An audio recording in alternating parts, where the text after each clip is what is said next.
Hello students, now we are in question number 22.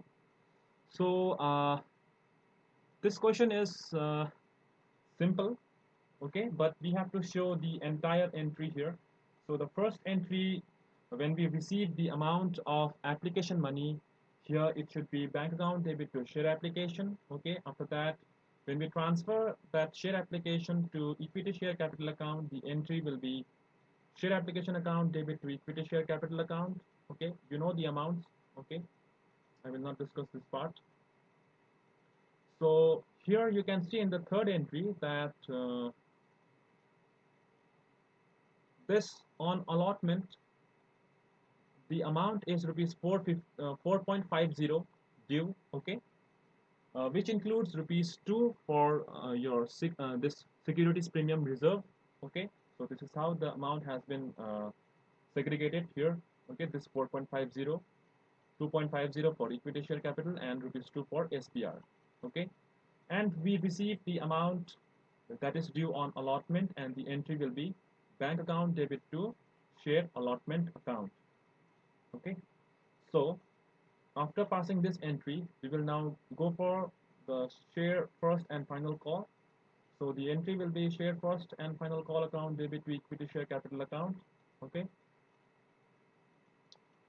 And here the amount is being due, okay. So we can see the call scenario here. Out of 90,000 shares, only 89,000 shares paid the money, whereas 1,000 shares failed to pay the share first and final call. So 3,000 is your calls in arrear. Okay. So since we have opened the calls in arrear account, when we pass the entry for forfeiture, we will not write share first and final call, but we will write share, two calls in arrear account. Okay.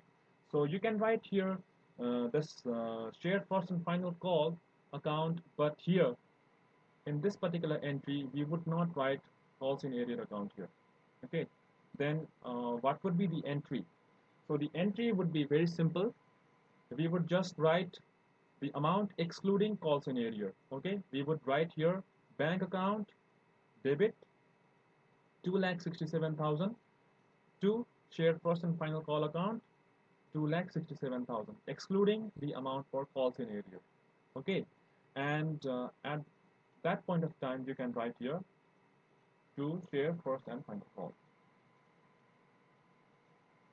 But we have written calls in arrear account here, okay, so no need to worry about it. So just drag down this calls in arrear here, okay, 3,000. So this is your entry for forfeiture, okay. So we have to now reissue the number of shares, okay.